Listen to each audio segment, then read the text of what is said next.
আমার ছেলে, আমার ছেলের 11 বছর, আমার ছেলের নাম আরিয়া, ক্লাস 4-এ পড়ে আমার সন্তান, বাংলা ভাষাতে পড়ে।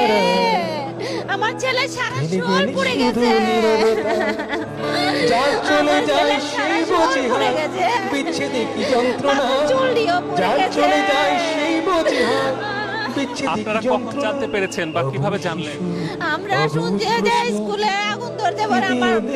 আমার চালের ছেলে ও উজাইয়া হসপিটালে নিয়েছে, সাথে লুকা ছিল, সবাই নিয়েছে। আমিও হসপিটালে যাইয়া দেখছি ওরে যে পানি ডালতেছে, খালি পুরা শরীর পুড়ে গেছে, প্যান্ট সহকারে পুড়ে শরীরের সাথে লাগিয়ে গেছে।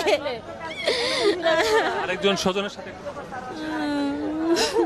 কি বলবো, দোয়া করেন সবাই যাতে আমাদের ছেলে সুস্থ হয়। বলার মতো ভাষা নেই আমাদের। রাব্বুল আলামিন, তুমি দয়া অনেক করো।